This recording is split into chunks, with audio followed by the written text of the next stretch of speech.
UK, for example, if any person just tweeted or posted a post on any social media to say they will be visiting Buckingham Palace, or they will go to 10 Downing Street, or they will be going to Parliament, Your Excellency, nobody will wait for them to come to the street. They will be picked from their own houses and they will be charged. I have lived and studied in the US. I have even attempted to visit White House because there are days they are allowed to visit.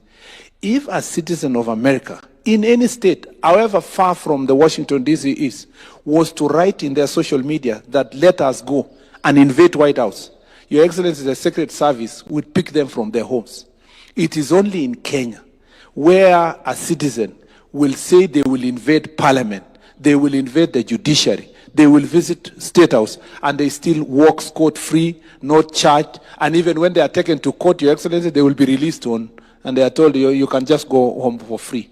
Kenyans need to appreciate that it is important to have the discipline that these men and women have. It's important to protect your nation, and there is nothing so good than living in a country that is so peaceful that we can come here to celebrate a team that has won a cup like it has happened. And Your Excellency, we want to promise this, that these men and women will be supported from our ministry 100%, Your Excellency, to maintain law and order. And we have received a notice from some of the political actors who, Your Excellency, not just few months ago, they were standing where I'm standing. They were defending law and order. They were standing against the chaos. But Your Excellency are sitting now planning, buying machetes and rungus, trying to distribute to young people to cause violence in town, and they want us to sit here, fold our hands, and say that that is an Article 37 of our Constitution. Your Excellency, the national police and our police officer must be ruthless in dealing with such criminals, because we want this country to be a country of law and order, not a country of chaos, so that all of us can be able to thrive in this nation. Young people in this country don't deserve to be running battles in the streets. They deserve to be playing football like this young. These are their generation. These are their colleagues.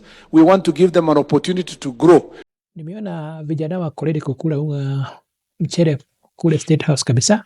I've seen guys that even have made eulogies. They are ready to die.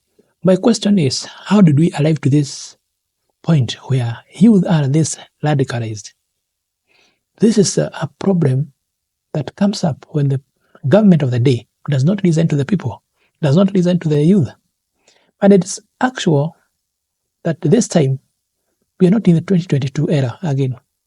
People are more radicalized. People are more informed. We are living in information age. Kenya Kwanza government must wake up. This kind of statement today we saw from Mulkomen speak a lot. I feel IG of police spoke with maturity. Despite the many challenges that we have been going through, and I want to assure them that we stand with them, we support them, we want them to execute their mandate to ensure that our country remains safe from north to south, from east to the west. The Kenya country must remain the same. It is only... But I don't know what is happening. Yesterday we saw the government spokesman and CS for Health give contradictory information about Hazana Fund and SHA. And this is the problem we are having with these guys. I feel this government will be the first government to have a one-term moment. But my question is, we are not going to the street, or my question is, are we going to the street for the sake of the DCP aspirants or the DCP politicians? Because for me, DCP, Matiang'i, Ligiji, and others, these guys are the same. We need to be serious. We must register ourselves as voters and make sure that we elect leaders with sober mind. Hiji Omtata and Malanga. And I don't know whether Morana will come back, because you have attacked Morana so much, calling him a con.